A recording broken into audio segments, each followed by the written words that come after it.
ओम नमो भगवते वासुदेवाय। माघ मास कथा 25वां अध्याय। 24वें अध्याय से आगे की कथा। पिशाच कहने लगा कि हे मुनि, केरल देश का ब्राह्मण किस प्रकार मुक्त हुआ, ये कथा कृपा करके विस्तार पूर्वक कहिए।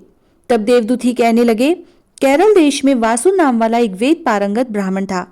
उसके बंधुओं ने उसकी भूमि छीन ली, जिससे वह निर्धन और दुखी होकर अपनी जन्मभूमि त्याग कर देश विदेश में घूमता किसी व्याधि से ग्रस्त होकर मृत्यु को प्राप्त हो गया। उसका कोई बांधव न होने के कारण उसकी कोई ओघर वैदिक क्रिया नहीं हुई और न ही उसकी दाह क्रिया हुई। इस प्रकार क्रिया के लोप होने से निर्जन वन में प्रेत होकर चिरकाल तक फिरता रहा। शीत ताप भूख प्यास के दुख से हाहाकार करता हुआ वह नंगे शरीर रोता फिरता था, परंतु उसको कहीं सद्गति नहीं दिखाई देती थी। सर्वथा दान न देने से वह अपने कर्म फल को भोगता था। जो लोग अग्नि में आहुति नहीं देते, भगवान का पूजन नहीं करते, वे आत्मविद्या का अभ्यास नहीं करते, अच्छे तीर्थों से विमुख रहते हैं।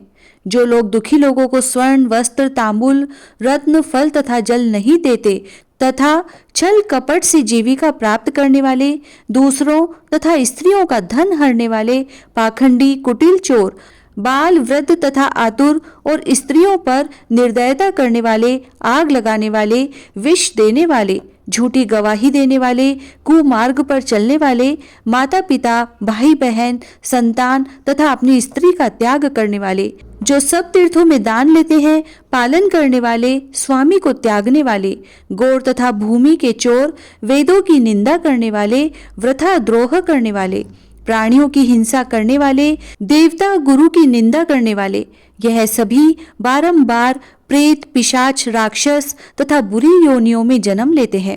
अतएव बुरे कर्मों से बचकर धर्म के कार्य तथा यज्ञ दान तप आदि करने चाहिए, क्योंकि कर्म फल अवश्य में मिलता है। इस प्रकार प्रेत की गति देखकर पाप कर्म कदापि नहीं करने चाहिए। फिर देवदूती ने आगे बताया कि इस प्रकार उस केरल ब्राह्मण ने उस पर्वत पर अधिक समय व्यतीत करके एक मार्ग में एक पथिक को देखा, जो 2 गगरियों में त्रिवेणी का जल लिए हुए था और आनंद पूर्वक भगवान के चरित्र का गान कर रहा था। प्रेत ने उसका मार्ग रोककर कहा कि तुम डरो मत, इस गगरी का जल मुझको पिलाओ, नहीं तो मैं तुम्हारे प्राण ले लूंगा। तब पथिक ने कहा कि दुखी दुर्बल नंगे मुरझाए हुए तुम कौन हो, पैरों से पृथ्वी को स्पर्श न करके चलते हो। प्रेत यह वचन सुनकर कहने लगा कि मेरे ऐसा होने का कारण सुनो। मैंने कभी ब्राह्मणों को दान नहीं दिया, अत्यंत लोभी क्रियाहीन दूसरे के अन्न से पलने वाला था। मैंने कभी किसी को भिक्षा नहीं दी, न दूसरे के दुख से दुखी हुआ। प्यासे प्राणियों को मैंने कभी जल नहीं पिलाया, मैंने कभी छाता जूता दान नहीं किया, न किसी को जल का पात्र पान या औषधि किसी को दी, न मैंने अपने घर में कभी किसी अतिथि को ठहराकर उसका सत्कार किया। अंधे वृद्ध अनाथ और दीनों को मैंने कभी अन्न से संतुष्ट नहीं किया और न ही किसी रोगी को मुक्त किया। न कभी ब्राह्मणों को दान दिया, न कभी अग्नि में हवन किया। वैशाख आदि मास में किसी को ठंडा जल नहीं पिलाया, न ही मैंने बढ़िया पीपल का कोई वृक्ष लगाया। न किसी प्राणी को बंधन से छुड़ाया, कभी कोई व्रत करके शरीर को नहीं सुखाया। इस कारण मेरा पूर्व जन्म सब बुरे कार्यों में ही व्यतीत हुआ। मेरे पूर्व जन्म के कर्मों से ही मेरी यह गति हुई है। इस वन में व्याघ्र भेड़िए से बचा हुआ मांस तथा जंतुओं के खाने से गिरे हुए फल, वृक्षों पर लगे हुए सुंदर फल तथा झरने का सुंदर जल सभी मिलते हैं, परंतु देव इच्छा से मैं कुछ नहीं खा सकता।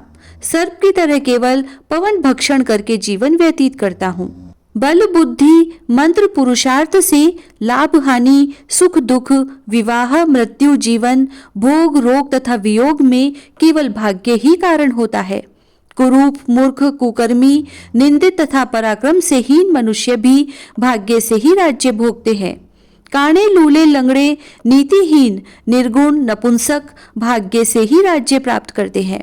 पर्वत पर और भी बलवान राक्षस पिशाच रहते हैं, जिनमें से कभी कभी कोई कहीं कहीं वन में फिरते हुए अपने कर्म के अनुसार अन्न जल प्राप्त करते हैं, परंतु आपको उनका भय नहीं होना चाहिए, क्योंकि धर्मात्मा पुरुषों की उनकी पवित्रता ही रक्षा करती है। ग्रह नक्षत्र और देवता सर्वथा धर्मात्माओं की रक्षा करते हैं। यह पिशाच आप जैसे भक्त की तरफ आंख उठाकर भी नहीं देख सकते।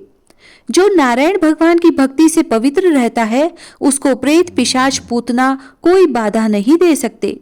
भूत बेताल पिशाच गंधर्व काकिन शाकिनी ग्रह रेवती यज्ञ मार्त ग्रह भयंकर ग्रह कृत्या सर्प कुष्मांड तथा दूसरे दुष्ट जंतु पवित्र वैष्णव की तरफ देख भी नहीं सकते। जिसकी जिह्वा पर गोविंद का नाम, हृदय में वेद तथा श्रुति विद्यमान है, जो पवित्र और दानी है, उनको कभी भय नहीं हो सकता। हे ब्राह्मण, इस प्रकार कर्मों का फल भोगता हुआ मैं यहाँ रहता हूँ, ऐसा सोचकर मैं शोक नहीं करता। एक बार मैं जवालिनी नदी के किनारे पर गया था। वहां पर घूमते हुए मैंने सारस के वचनों को सुना था। पिशाच ने जो सारस के वचन सुने थे, उन्हें सुनेंगे हम अगले 26वें अध्याय में। ओम नमो भगवते वासुदेवाय। माघ मास कथा 25वां अध्याय समाप्त। जय श्री राधे।